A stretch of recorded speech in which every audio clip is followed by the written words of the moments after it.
Dive into the cutting-edge realm of artificial intelligence with this comprehensive video course on Google's AI model, Gemini. Guided by Anya Kubo, this course will teach you how to use the Gemini API and how to build an AI chatbot powered by Gemini.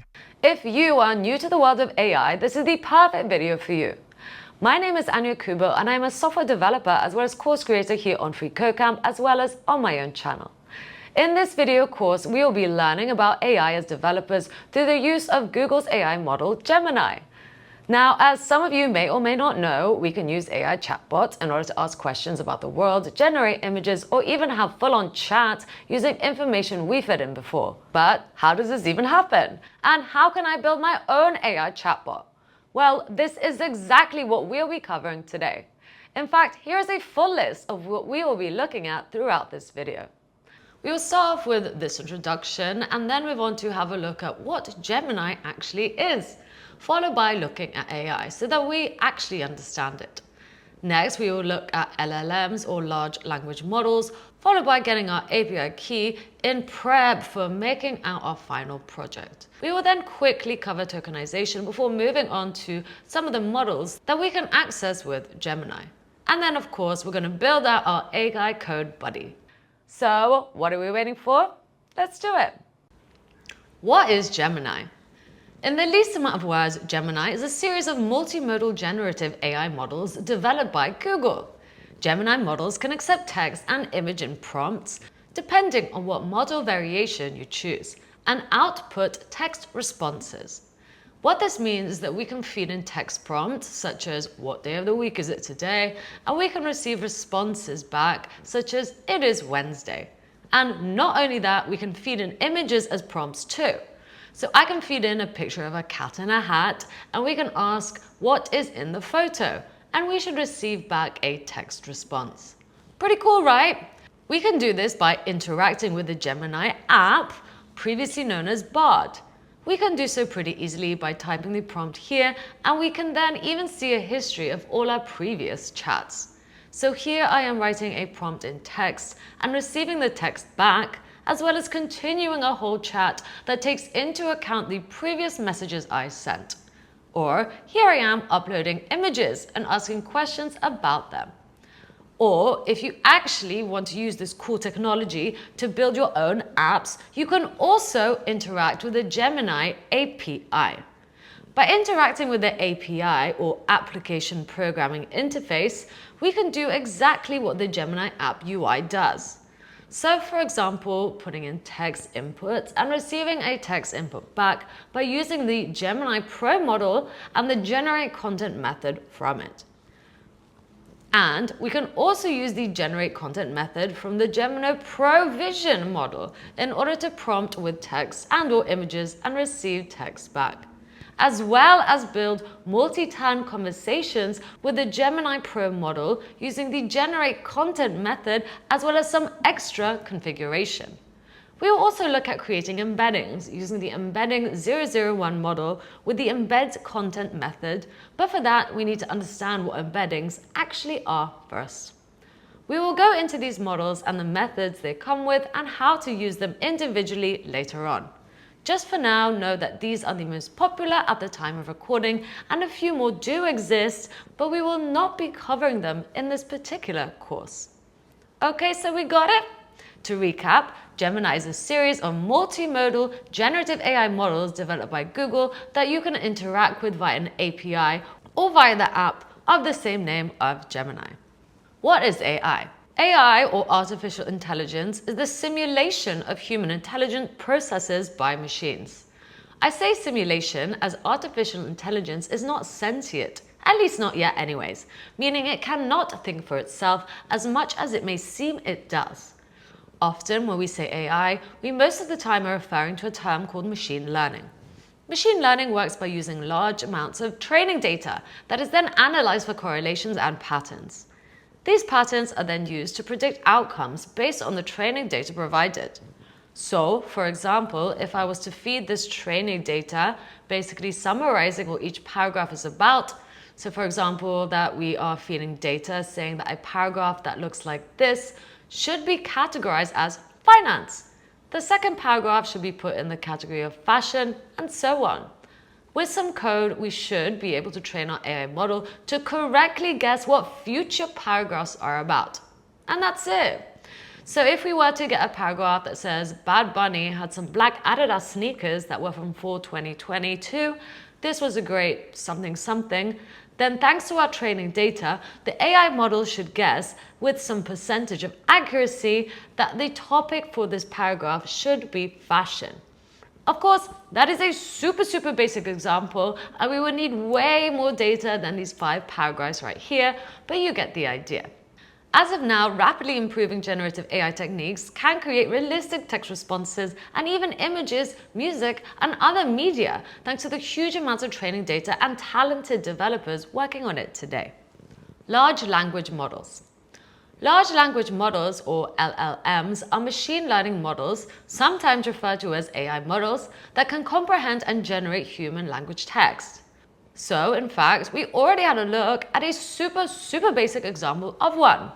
It was when we fed training data into our AI model so that it could accurately predict what category a paragraph would belong to.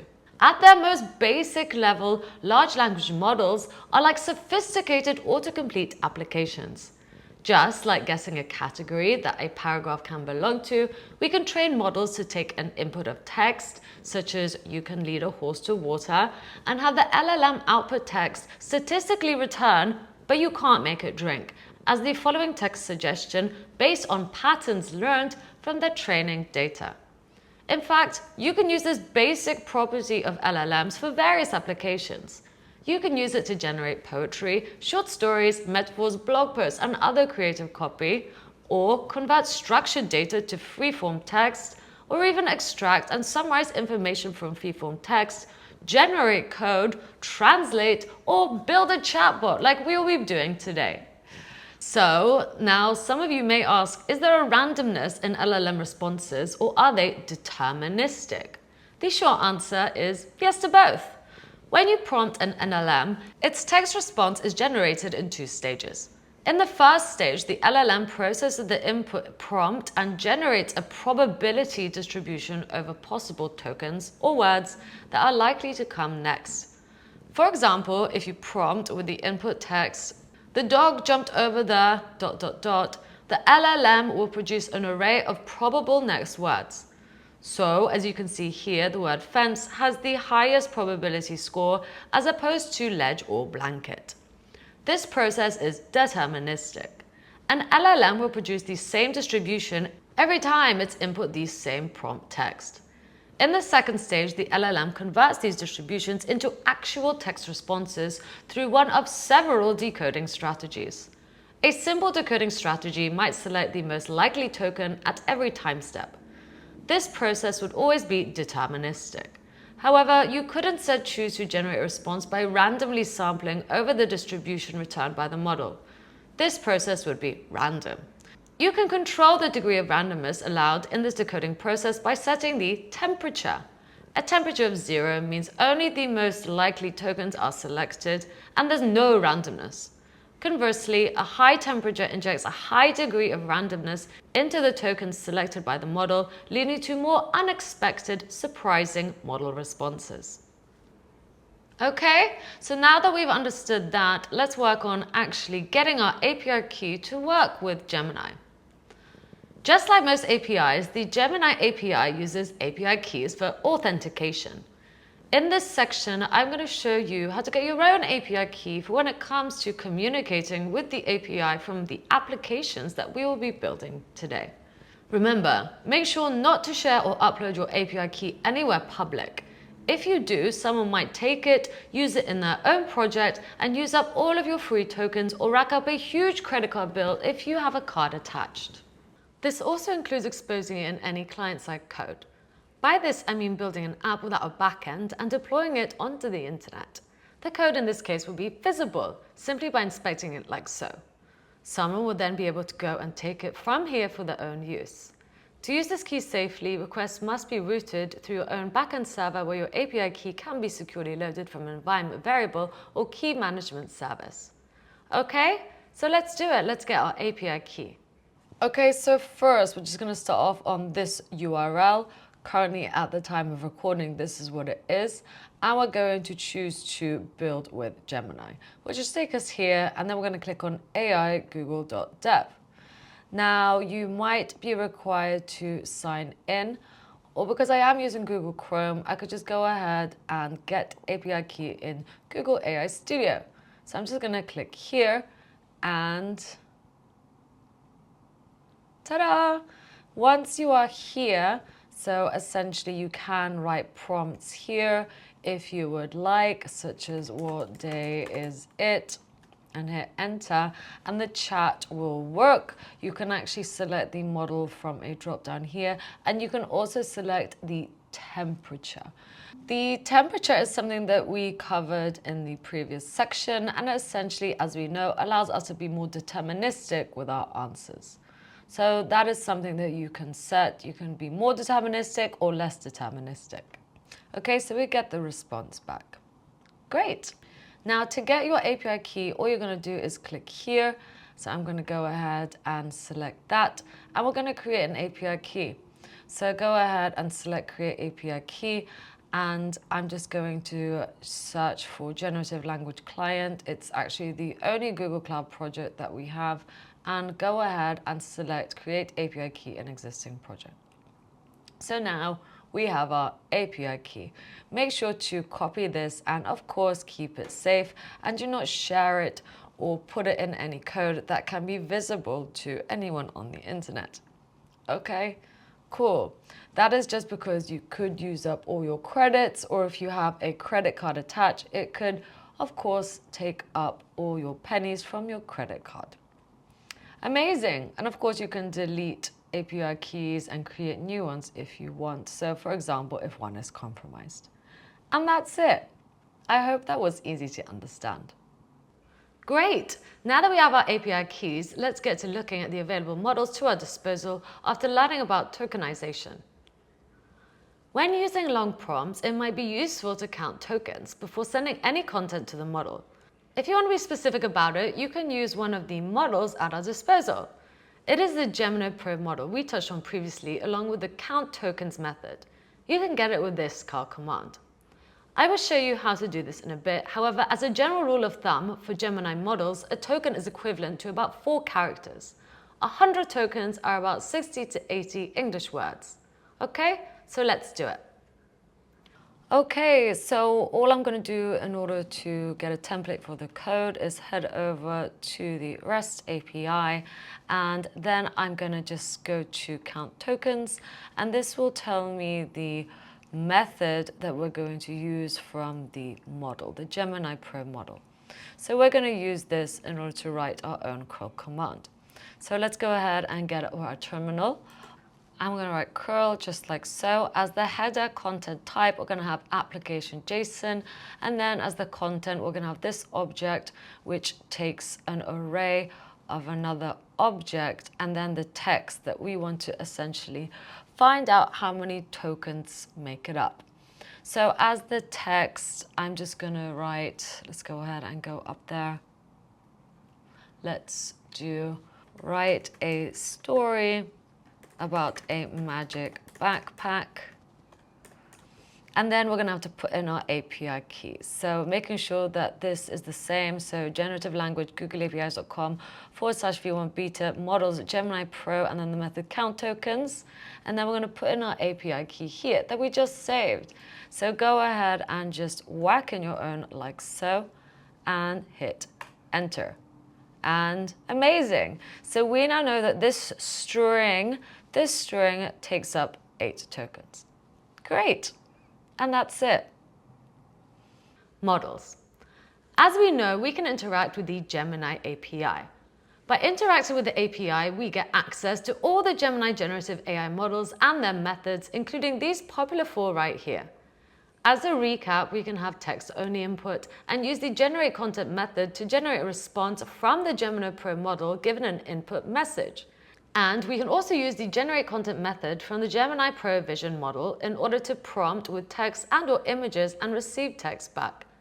as well as build multi-turn conversations with the Gemini Pro model using the generate content method, as well as some extra configuration.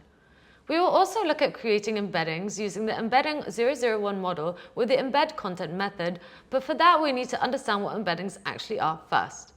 So let's have a look at how these four work. For this course, we will be using Node.js. Make sure to have Node.js version 18 and above installed and npm installed. First off, we would need to initialize the generative AI model. We would need to do this for all the scenarios. In order for this to work, you will need to install the SDK package right here. Okay, so here's the code we will be using to initialize the generative model. If you want to have a look at it, this time we're going to be going to Node.js as we're going to start building out a Node.js app. So let's go ahead and do it. We're going to initialize the generative model after, of course, installing this package. So let's get up our code editors of choice. I'm just going to create a new project. I'm just going to call this Scratchpad. Okay, so just like that, and create it. So here we are, here's an empty project, and I'm just going to get up my terminal.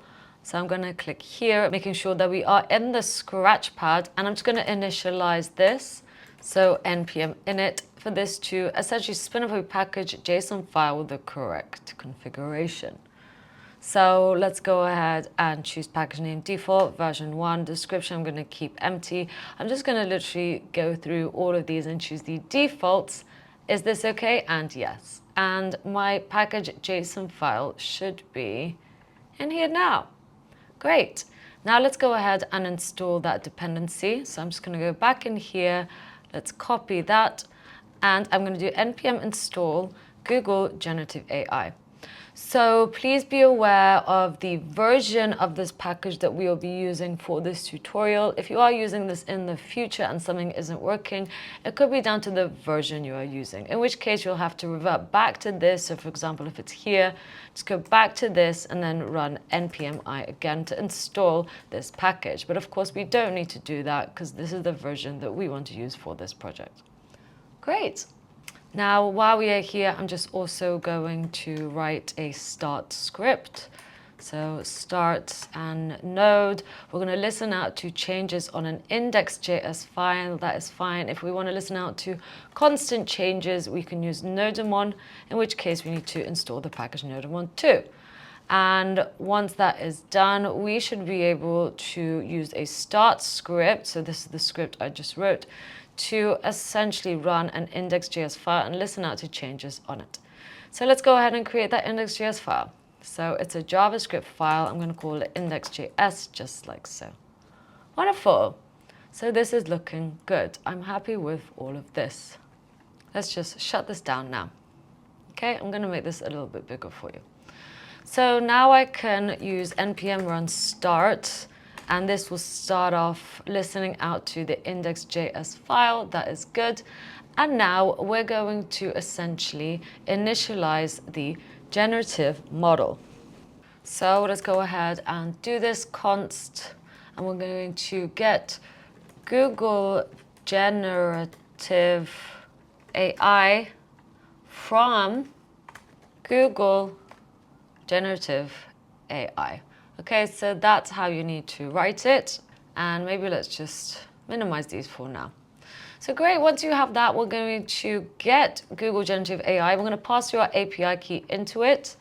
Okay, so we're going to pass it through so that we can use Google Generative AI. For the purpose of this tutorial, I'm just going to pass in the API key like so. And now we have all of its method and properties to our disposal. So let's save them as something. I'm going to save them as Gen AI. Great. Now, if you do want to be super safe and you don't kind of even want to leave your API key, even in here for demo purposes, you can create a env file.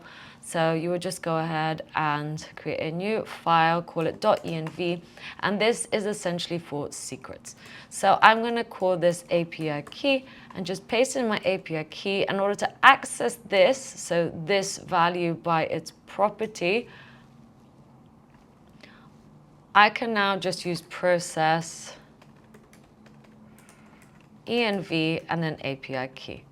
Okay, however, we do need a package for this, so let's go ahead and do that. I'm just going to open it up again, making sure that we are in Scratchpad, and we need to install a package called .env so that we can use .env, okay, in this project. And of course, we need to also require it. So require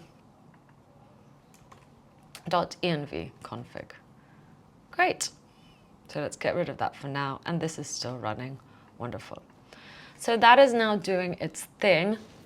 We've initialized the generative model so that we can now, like I said, get all the methods and properties from it. They're all stored under Gen AI. So I grab Gen AI, and for example, I can use get generative model, and we can pick which model we want. So for example, I could go ahead and put model, and then we would put Gemini Pro or anything like that.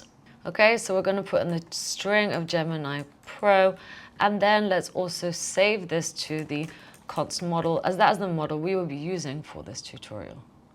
Wonderful. So that is it. Of course, if you need to change the model, please go ahead and change the text here, making sure that it is spelled exactly the same as in the documentation, meaning that if you want Gemini Pro Vision, it has to be spelled like this. Or if there's any more in the future that you want to use, just again, refer to the documentation to get that spelling correct. Wonderful. Let's move on. This is the final code. Okay, so just to make sure this works, I'm just going to console log out the model. And great, everything looks as if it's working well. Okay, so now let's move on and work on the generating text from text-only input.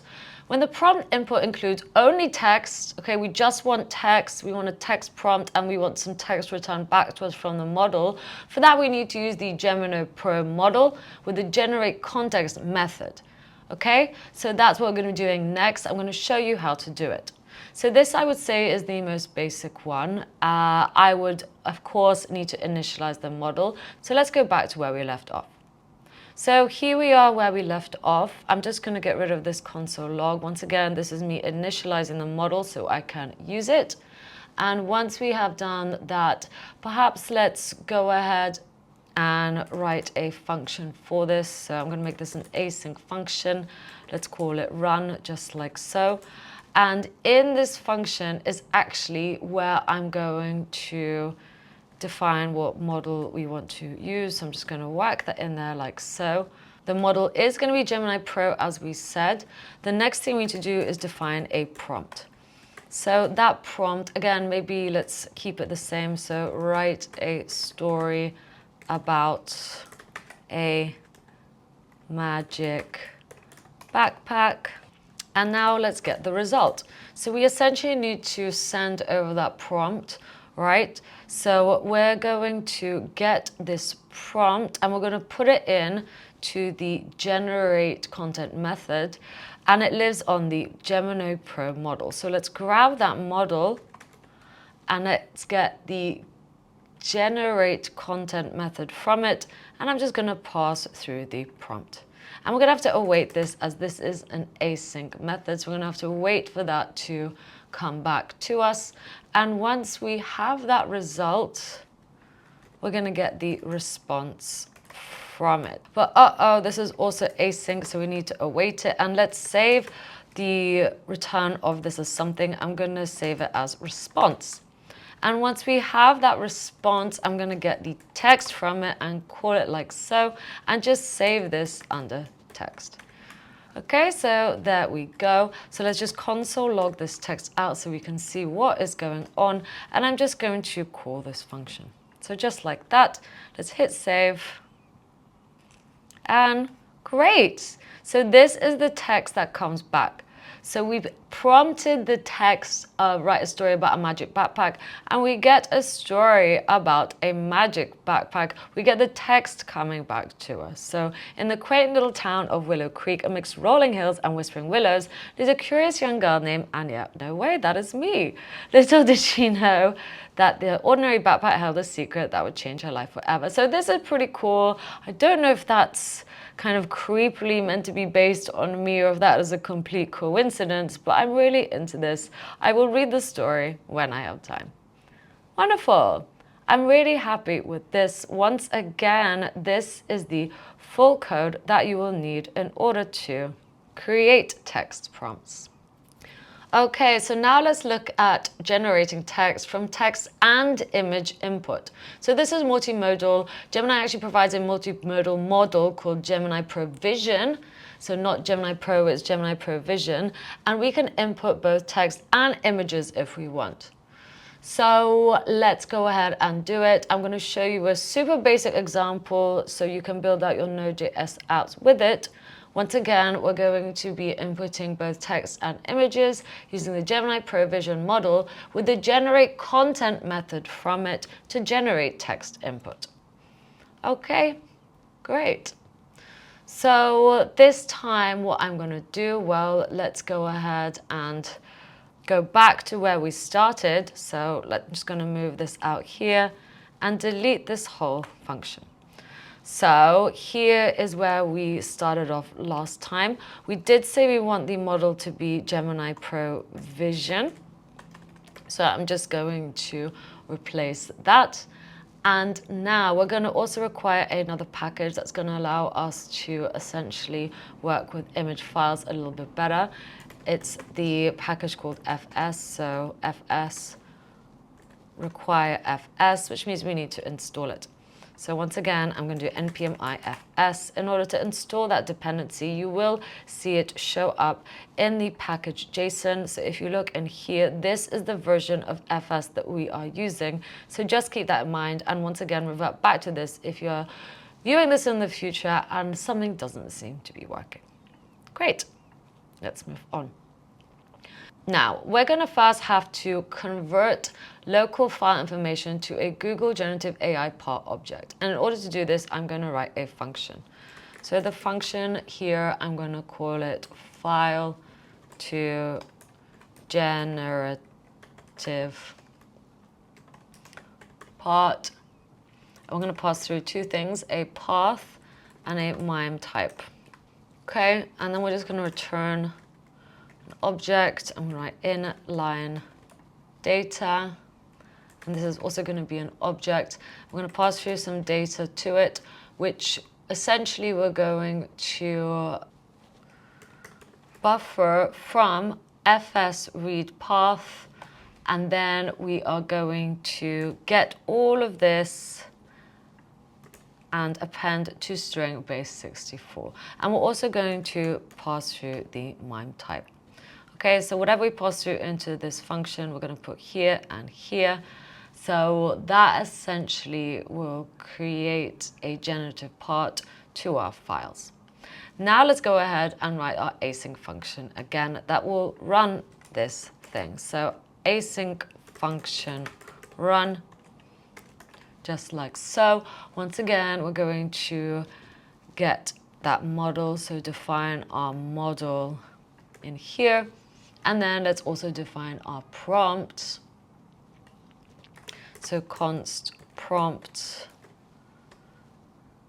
what's different between these pictures. So just like that. And then let's get both our images. So image parts, we're going to have two. I'm going to use the function we just wrote and we're going to pass through the file. Okay, so I'm just going to put the files, I'm going to put two in. I'm going to put a picture of a cat. So I'm just going to put it on the same level as the index.js so we can just write the file name. So there we go, there it is. I'm just going to type it out. So cat.jpg, and this is an image JPEG. And then let's do the other one. So this time I'm just going to drag in another picture. This one is going to be of Rick and Morty. So we have this one and then we have this one too. Okay, so now I'm also going to write the path to the Rick and Morty file. This is a JPEG file, image JPEG. Okay, again, we can just put through the file names as these files live on the same level as the index.js file. Great. So those are the two images we will be comparing. Now, once again, let's work on getting the result. So const result equals, we're going to await the model. We are using the generate content method, and we're going to pass through an array. So we're going to pass through the prompt and the image part. Okay, this generate content method lives on a different model this time. It lives on the Gemini Pro Vision model. So we can pass through two images along with the prompt. And now once we have that, let's get the response. So response equals result, but we're going to have to await it, and we're going to get the response. And then we're going to get the text. So let's define that text, and we're going to get the response, and we're going to get the text from it like so, and just console log out the text. So great. Now let's run this. So just like so, and ta-da! The first picture is of a cat, and the second picture is of a character from the anime series One Punch Man. I don't know if that's true. I'm pretty sure it's Rick and Morty, so I don't really know what One Punch Man is, but hey, that's close enough. Okay, so great. That is how you would essentially use the generate content method from the Gemini Pro Vision model. Let's move on. So I'm just going to clean this up for the next one. Let's get out this model. I'm just going to put everything back to where it was, and I'm going to delete everything in here so we can start with this, and we don't need that one either anymore. Now let's look at building a multi-turn conversation chatbot. So using Gemini, we can also essentially create chatbots that will essentially take all the history of your chat previously in order to take into context your next questions. To build a multi-turn conversation, so like a chat, we're going to use the Gemini Pro model and initialize the chat by calling start chat, and then use send message to send a new user message, which will also append the message and the response to the chat history. Okay, so there are two possible options for roles associated with this. We're going to have the user, and this is the role which provides the prompt, and we're also going to have the model, which is essentially the role which provides the response. This role can be used when calling start chat with existing history. So let's go ahead and do it. Let's go back to our code. So once again, this is the start point that we have started at throughout this course. I'm going to change the model to be Gemini Pro. So that is now our model. So let's go ahead and write our function. So I'm going to write an async function. Let's call it run. So just like so. And now what we're going to do, well, I'm just going to stick that in here like we have been doing previously. And let's go ahead and essentially start the chat. So I'm going to get the model, and it comes with a method called start chat. So start chat is the method that we're going to use, and we're essentially going to pass through an object. Let's go ahead and also store this as something. So I'm going to save this as the const chat, just like so. And in here, well, we're going to pass through the history. It's going to be an array, as there's going to be multiple objects in here. The first object is going to be of the role user. So let's pretend this is a previous question that we asked. So I'm going to say that as the user, I asked, hello, I have 2 dogs in my house. So less of a question and more of a statement. And then let's also say that the model responded with, great to meet you. What would you like to know? Okay, so that is the history essentially. Now let's also define our message. So let's define our message here. And let's say we want to ask a follow-up question of how many paws are in my house. Okay, so that is a good message. So that is really it. We've got the history, we've got the new question we want to ask. So let's go ahead and get the result, right? So result equals, we're going to await chat, okay, because that's what we've defined here. And we're going to send message. That's another method that comes with it. I'm going to just pass through the new message like so. So once we have all of that, so the history and our new message, I'm going to get the response. And we're going to await the result, response. And once we have that, we can need the text from it. So text, response, text. And I'm just going to console log out the text. Don't forget to call this as well. And now let's run this function and call it. And great, if you have 2 dogs and each dog have 4 paws, then there are 8 paws in your house. Amazing! So this is what we're going to be using in order to build out our own chatbot coming up soon for the final project. Let's just look at one last thing, and that is creating embeddings next. So once again, I'm just going to get rid of all this. Let's move out the model. And let's start with this code so we can start fresh. Now, finally, I want to talk a little bit about creating embeddings. This is a bit more on the advanced side. Embedding is a technique used to represent information as a list of floating points, essentially, so floating point numbers in an array. With Gemini, you can represent text, words, sentences, and blocks of text in a vectorized form, making it easier to compare and contrast embeddings. So, for example, 2 texts that share a similar subject matter or sentiment should have similar embeddings, which can be identified through mathematical comparison techniques such as cosine similarity. So that is what an embedding looks like. Essentially, this array of all these numbers represents a word or a sentence, and this is how we essentially look for terms with similar meaning, so similar semantic meaning. If you want to learn more about embeddings, please do check out this amazing video that I have on freeCodeCamp. That will be a deep dive into this subject. For now, however, I'm going to show you how to make your own embeddings. So let's go ahead and do that. So this is going to use the batch embed content method, or the embed content method that lives on the embed 001 model. So let's go ahead and change it up. So we're not going to use this model anymore. We're going to use embedding 001. Okay? And let's go ahead and define our function again. So async function run. Let's move the model into here like so. Let's get the text, the quick brown fox jumps over the lazy dog. Now let's get the results. Await model embed content, as that is the method we're going to use. I'm going to pass through that text. Okay, and now let's get the result and get the embedding from it. And I'm going to save this under the const embedding, just like so. And let's just console log out the embedding. Okay, and if I run this, you will see that this piece of text, the quick brown fox jumped over the lazy dog, is represented by this vector. So this array full of all these numbers, okay, all of these right here, this is the embedding. It's got 668 more items.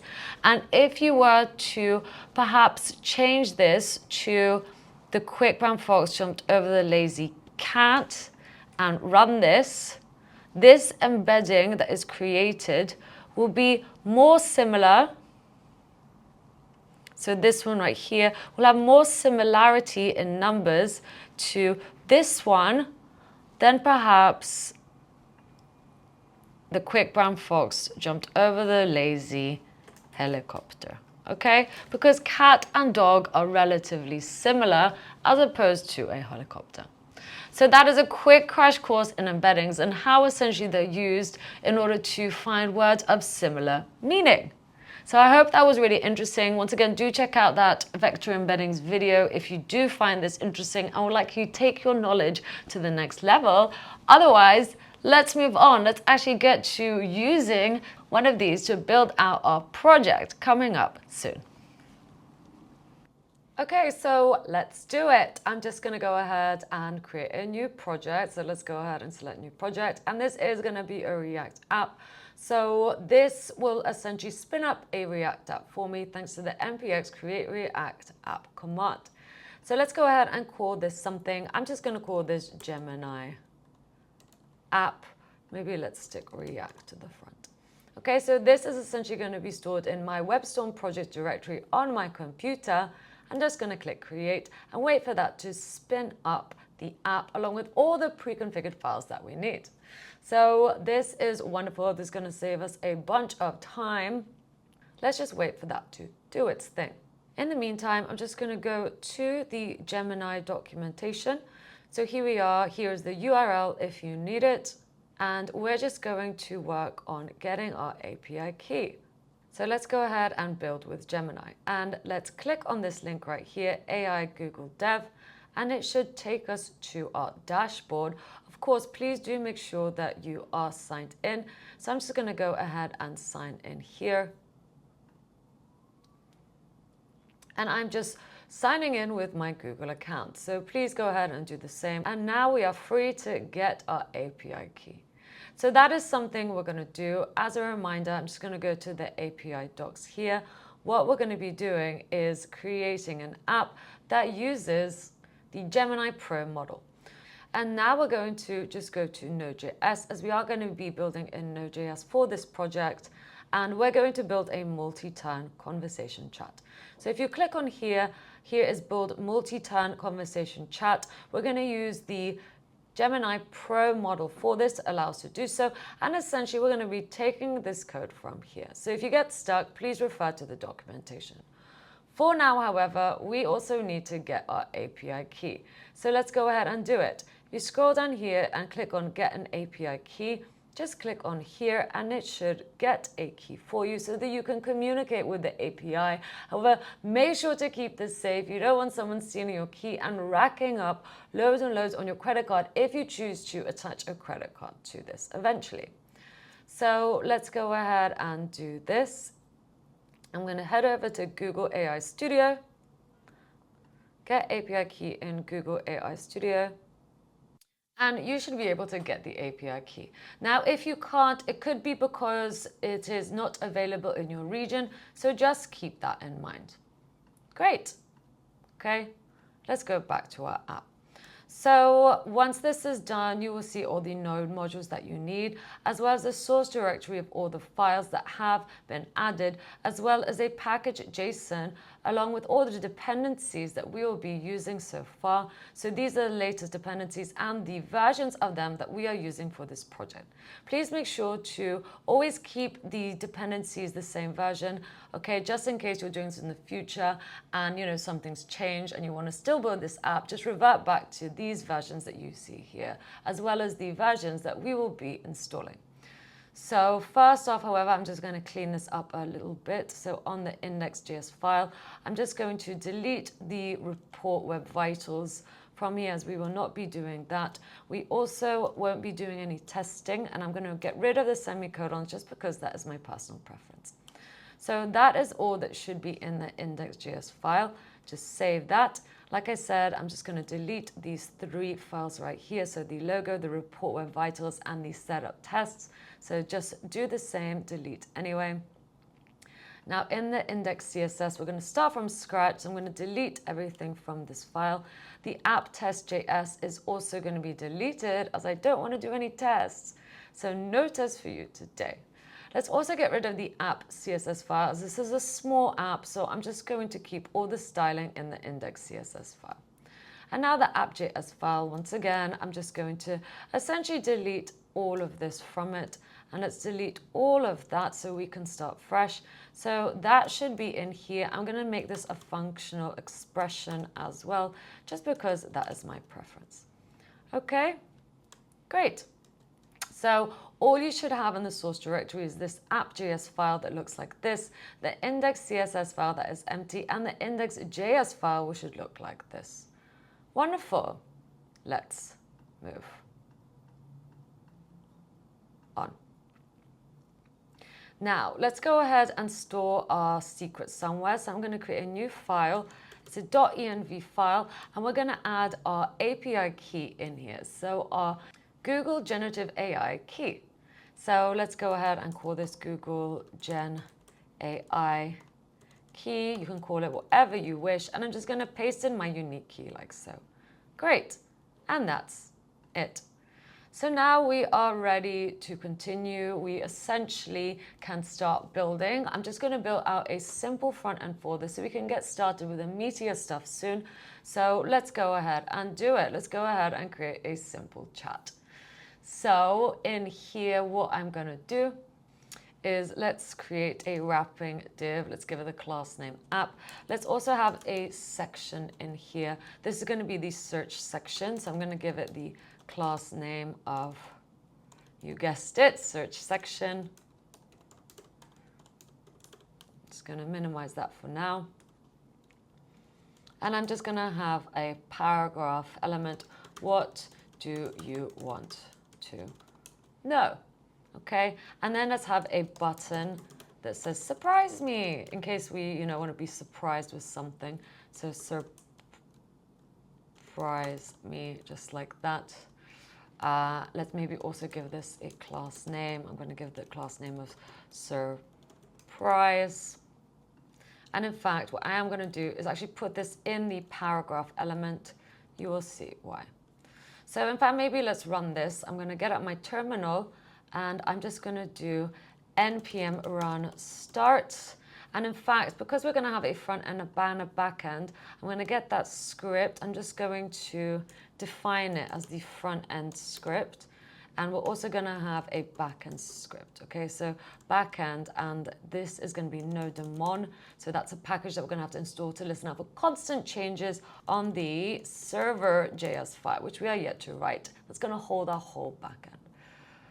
So maybe let's go ahead and create that file. New file. It's a JavaScript file. I'm going to call it server.js. Okay, cool. And let's continue. So before we forget, let's actually install that package. So maybe let's go ahead and do that now, npm I nodemon, and that will essentially install it. So it will just add to these dependencies right here. Nodemon has just been added along with its version. So okay, let's start our front end. I'm going to do npm run start front end. Again, making sure you're just in that app. And ta-da, it's spun up our front end along with the elements that we've essentially added. I'm just going to inspect this so we can work with it a little bit better. Great, this is looking good. Let's move on. So let's just minimize that for now and let's continue adding elements. So we've got that P element. Next, I'm going to have a div, and this is actually going to be a container. So I'm going to wrap, let's call this the input container, as this container is going to wrap an input element. So here is my input element. And as all inputs, it's going to have a value. At the moment, I'm just going to leave it like so. Let's also have a placeholder for it. Maybe let's have something like when is Christmas? Okay, very simple question. We'll have an onChange, which will essentially change the value for us and save it in the state of this app. But for now, I'm just going to keep it empty. Of course, we haven't written that function yet. Cool. I'm also going to do something, and I'm going to have a button here. It's going to say ask me, and then another button. So we're going to have two buttons, but we're going to show them conditionally. So ask me or clear. So at the moment, you can see both buttons, but I want to be able to only show the ask me button if there's no error. Then show this button. So if this is true, show this element. However, if there is an error, then we show this button, which means we need to save that error, and I'm going to save it to state. So we might as well just go ahead and import use state from React. We're not going to be using use effect, so let's get rid of that. And now I can set the error. So that is the syntax for saving state to the app. Okay, at the moment, there is no error. We can actually just keep this as null for now. Or in fact, this is going to be a string, so I'm going to just save it as that. At the moment, this has been assigned to the value of error, and if we want to change it, we use set error. So if there is an error, at the moment there isn't, we should see this because there is no error, right? So let's have a look, and the ask me button is showing. However, if I change this to something when is wrong and save it, then it will say clear because an error does exist. Okay, so hopefully that makes sense. So we have those two buttons. And now outside of this div, let's also show the error if one exists. So if an error does exist, I'm going to show this P element that shows the error. Otherwise, if it doesn't exist, this won't show at all. Cool. Now we're also going to have a div, and this is actually going to show the search results. So, whatever comes back from the API. But of course, there's going to be multiple. It's going to be a history. So there's going to be multiple chats. So class name search result, I will call it.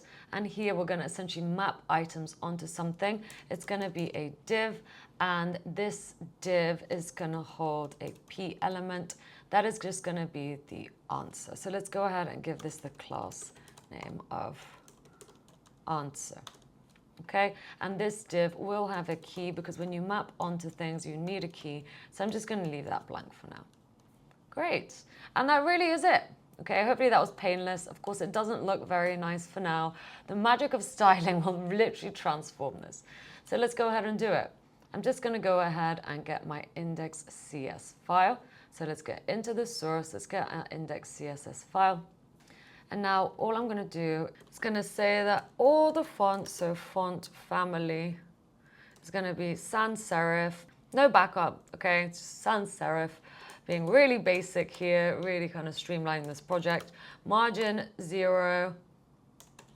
Padding is going to be 0. Let's make the whole width of this 100 of the viewport width. The height of this 100 of the viewport height. And then the background color is just going to be like this off-white that I picked out earlier. And then the text color, again, it's not going to be black. It's just going to be a gray. So that's the shorthand for writing 7777, 6 sevens. Display flex. We're going to initialize flexbox just so we can make sure that everything is in the center from right to left. Great. All P elements in here are, again, I'm just going to change the font weight to be 200, and I'm going to change the font size as well. So I want the font size of all the elements, the P elements, to be exactly 14 pixels. Now the app itself, so the element with the class name of app, so this one right here, I'm going to go ahead and make sure that its width is smaller. Okay, 80 viewport width. And I'm actually going to give it a margin of 10 viewport width again to make up to that 100. And the height is going to be 80 viewport height. Okay, great. And that's going to contain everything in it. I think, what shall we do? Let's have the search section. So that is the first element in there. I'm just going to make sure that it's 100% of the element with the class name of app. The height of it is, again, going to be 100%. Let's use display flex and direction column to make sure everything goes from top to bottom. And that's really it. Okay, so that section essentially is the same as the app. So perhaps we can even go ahead and just give this the class name of app and just make this a div. So I'm just going to delete that for now. Okay, we're really streamlining things here. So there we go. And this just means that I can, let's go ahead and add this like that and get rid of the search section completely. Great. Now let's go ahead and get these search results. So the search results is here. It lives inside the app. Let's maybe format this a little bit better. So I'm just going to use WebStorm to code. We format code, and that is much better.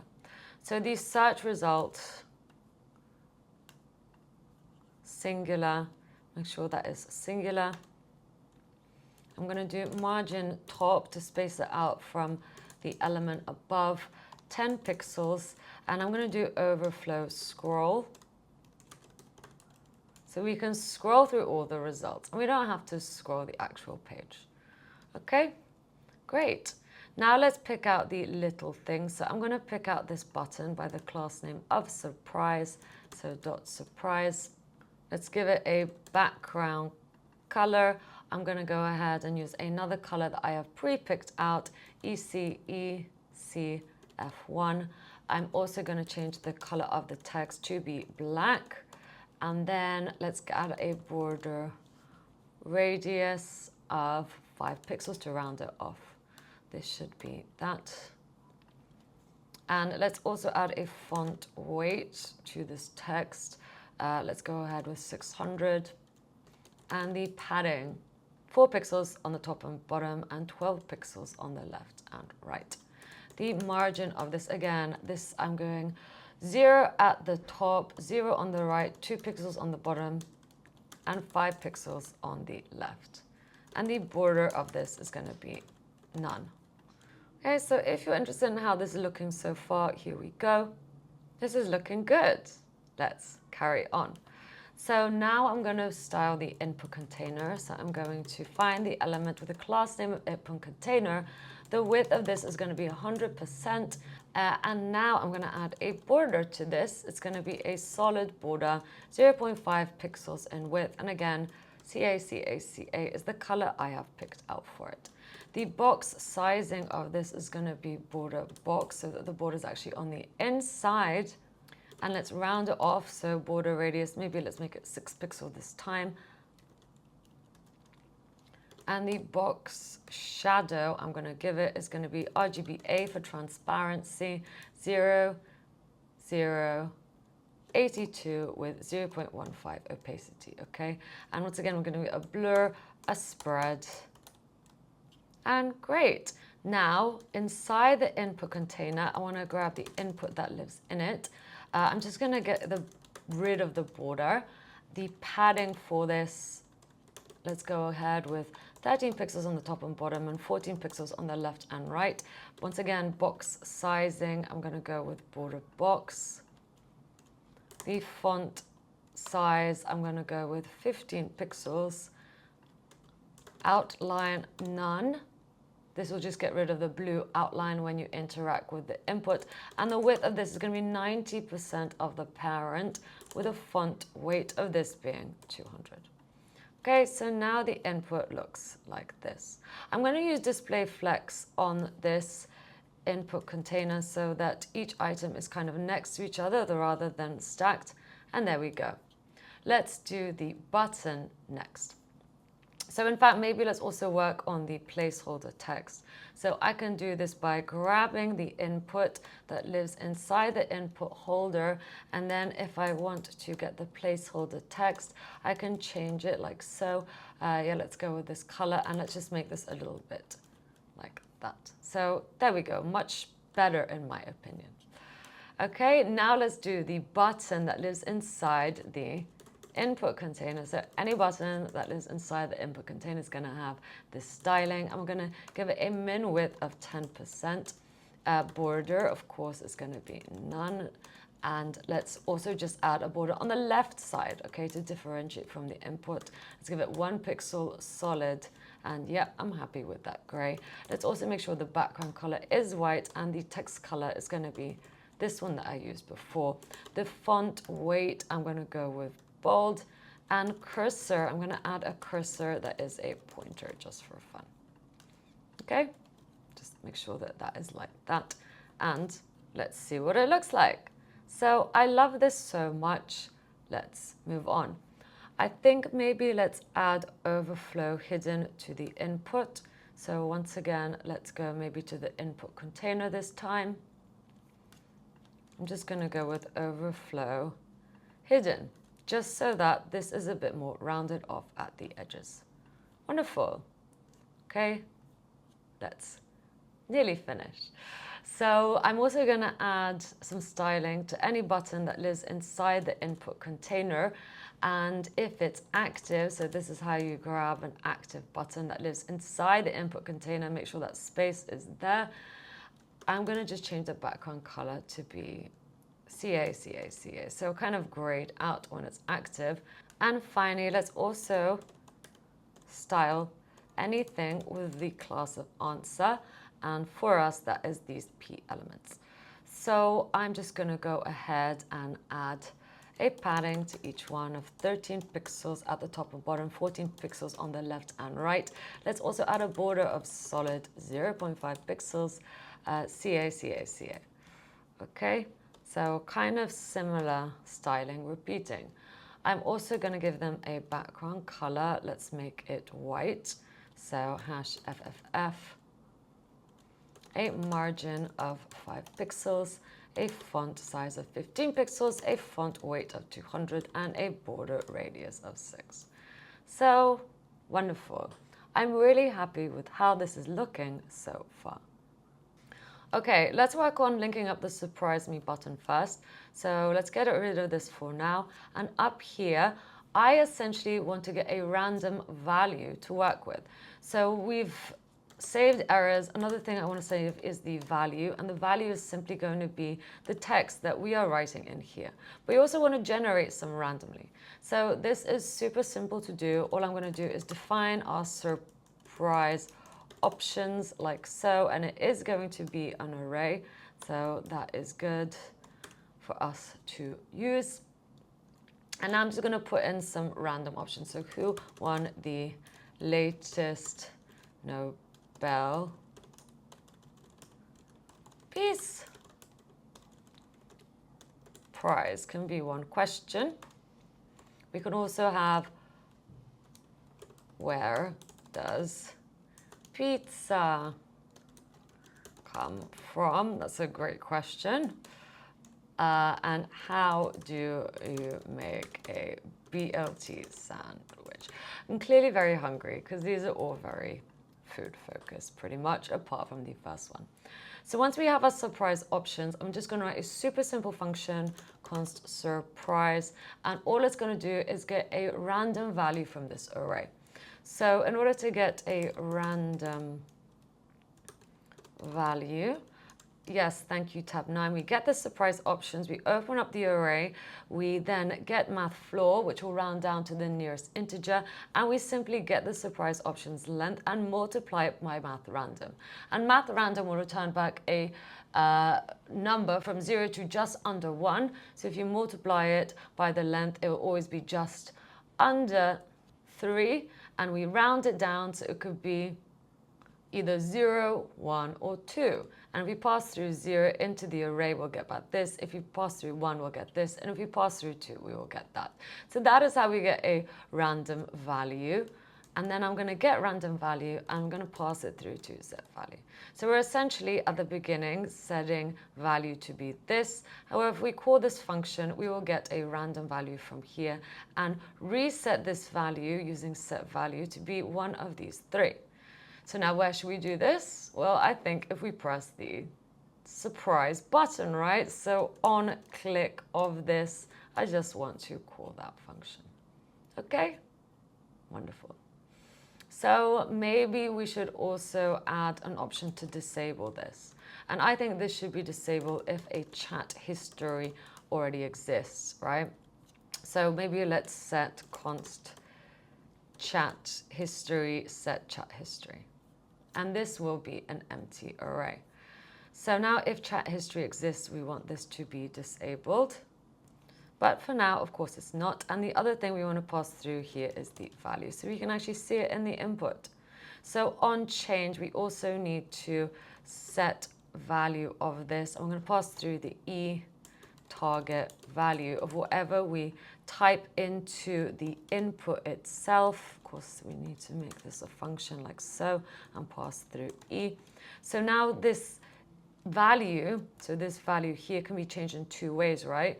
Either if we click here on surprise me, or if we start typing in here. So let's try it out. Maybe as chat history, is an empty array up here, we should probably change it to something if no chat history exists, then we can do it. There we go. So this is looking good. We're getting a random value each time, or we can type in our own question like so, and that will be saved to the value here. So we can send it over to our API. So let's do it. So let's go ahead and write a function here. I'm going to call it get response, as that is essentially what we want to do. We were going to get a response from the API. Just make sure to spell response correctly. This is going to be an async function, so let's just go ahead and whack that in here. First off, however, if no value exists and we essentially click on the ask me button, right? So if you click on here and no value exists, we want an error to show up essentially. So I'm going to set an error and it's just going to say error, please ask a question. Okay, and we can of course show that too. So maybe let's go ahead and put that here. We already have, so that will show up if there is an error. And we're just going to return out of this. Great. Now we're going to try something. So try and catch. We're going to use the try and catch blocks. I'm going to try something, and if it doesn't work, we're just going to catch any error. I'm going to console error, the error, and we're also going to set the error. So we're not going to use what comes back to us. I'm just writing a super basic error that doesn't really give us much insight into what went wrong. But if you want to take this a step further, please do. You can use this error to write some custom error messages. Cool. So that's what we're going to do. And now what are we going to send over to the backend? Well, I think we're going to space this out a bit. We're going to define our options first. Okay, and this is going to be a post method. We are also going to be sending over the whole chat history. So I'm going to use JSON stringify. I'm going to create an object, and in that object, we're going to send over all the chat history. Okay, and we're also going to send over a message, which is the latest text that we want to send through. So essentially, we're sending over whatever we type in here. And if there is a chat history of previous questions, we're going to send that over as well. Great. Let's also set our headers. So we're going to choose content type JSON for that. That is correct. And now as the response, we're going to await, fetch, and we can set our own endpoint. So let's say that we want our backend to be on port 8000, and I'm just going to make the endpoint Gemini. And we're going to send through all these options with it. So that is our response. And of course, once that comes back to us, we're going to get text from it like so, and save this as something. We're going to await it though, as it is an asynchronous method. So we need to await that, and then let's save it as data. And I'm just going to console log the data for now, so we can see what's coming back. Great. So now let's actually work on our backend. So in here, like I said, we're going to define the port. I did say this would be port 8000. So that's all I have done. We are going to have to import a few packages or dependencies to help us here. So let's just go ahead and open up a new tab, making sure you're still in React Gemini app. And I'm going to install Express, which is going to help us with the routing. Chorus, which is going to help us get rid of those pesky blocks by calls messages when you're sending stuff from the front end to the back end and so on. We're also going to use the .env package to store secrets in our env file, as you just saw. And we are also going to need Google Generative AI. So let's go ahead and import that too. So great. That is the packages that we're going to need for this project. So let's just wait for that to do its thing, and let's continue. So of course, we're going to need Express, require Express, and we're going to wait for all of this wonderfulness from the package to come back, and we're going to save it as Express, and once we have it, we're going to release it. So this will essentially release methods and properties that come with Express, and if we save it under a const, so for example, app, we can now use app to get any method, so for example, the use method from it. So great, we're going to do that. We're also going to require cause, so const cause require cause. Again, this is to get past those pesky blocked by cause messages when sending stuff from the front end to the back end and so on. And we're also going to also pass JSON from the front end, so hence we need to use Express JSON here. Great. So let's just minimize that for now. We also are going to require, and we did import the .env package, so that we can essentially work with secrets like our Google API key. Cool. The other thing we're going to do is get Google Generative AI from acquire, and then the package at Google Generative AI. Okay, so there we go. We've got everything nearly set up. The other thing we're actually going to do is get that API key that we stored in our backend. So I'm going to use Google Generative AI, and I'm just going to pass through that API key. Okay, I'm going to pass it through here. So we can just go process env, and then whatever we called our API key in our .env file, which was Google Gen AI key. So I'm just going to paste it in like so. Okay, wonderful. Let's move on. I'm also just going to listen out to check that everything is working as it should, passing through the port as the first parameter, and as the second parameter is a callback function, I'm just going to do console log listening on port and then our port number. Cool. So now if we run this, so for example, here in the package.json, we did write our script to listen out for anything on the server.js file. So now I can do npm run start backend, and it should start our backend listening on port 8000. Everything is working as it should. Cool.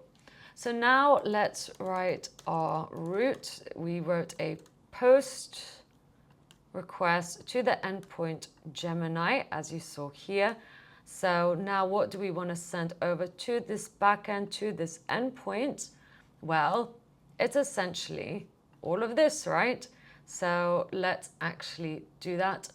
And you can send stuff over, and you can get it by going into rec body, and then that should bring back this whole body right here. And if you want to get the history from it, I can simply do .history.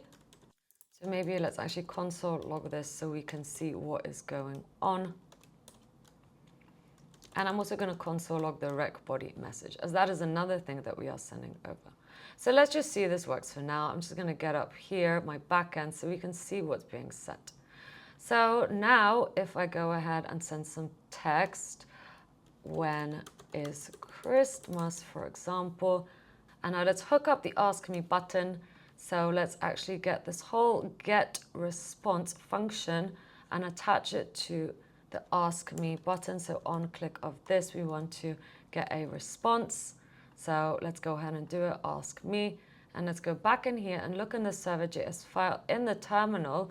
We get two things being consoled out. We get the history, which yes, is an empty array as we set that up here. And we also get the value, which is when is Christmas. So we save the value up here, but then we also said the value should be the message. So great, we are sending stuff over. We're sending over the chat history and the value because we are going into the request body history and into the request body message. So request body history, request body message. We're sending that over. Now let's send it over to Google. So let's go ahead and do it. Okay, all I'm going to do is get Gen AI. Once again, this is just from the documentation that I showed you earlier. We're going to do get generative model, and we're going to pass through the model that we discussed. So let's define the model here. It is the Gemini Pro model. And I'm just going to save this as model. So we've just defined it. This should be Gen AI as we defined here. And now let's define the chat. The chat, well, we're going to get the model and we're going to use the method start chat that comes with it. And we're going to create an object and we're just going to pass through the history, which again, we already have. It's this, so request body history.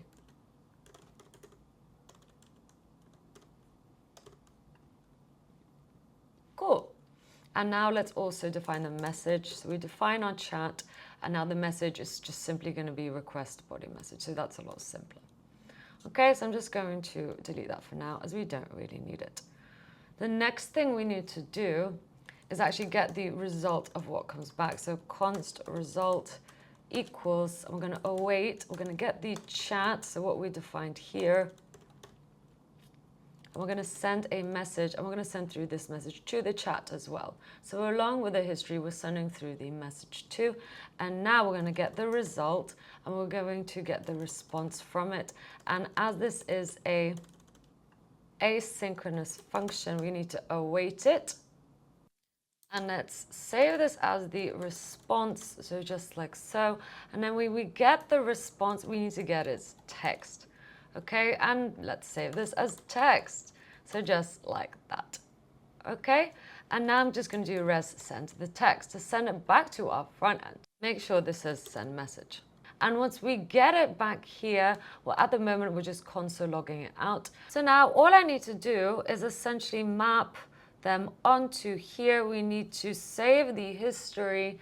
So I'm going to set chat history. However, when working with arrays, we need to essentially set the old state, which I'm going to choose to call old chat history. We need to release it back into the array, and then the data. Well, I'm going to actually create a new object that is in line with the data that already exists. So the way that Google modeled it, so we're going to have a user, and the user essentially asked this question, which is our value, and then we're also going to have another object, and this role is going to be the model, and it's going to be what comes back to us. So this is what the model said, or essentially the AI said, and it's going to be the data that comes back. So the piece of text. Great. And once we have done that, we can set the value to be an empty string again. Wonderful. So now that we have that chat history, I'm just going to scroll down here, and we're going to map it onto this. So let's get the chat history, and we're going to map it onto this whole div, just like so. And what we're going to do is map, let's open up our parentheses once more. And we're going to map each chat item as well as the index. I'm going to pass through the index as the key. It's not really used, hence I use this. And now for each chat item, I'm essentially going to put it in here. I'm going to get the chat item role, so it's either going to be user or model, and then I'm just going to get the chat item parts. And wonderful. I'm really happy with this. And maybe let's format this file once more. The last thing I want to do is just clear the chat history, the value, and the error if we want to clear everything. So I'm going to do so on the clear button. So on click of this, I want to clear, right? So let's define this function.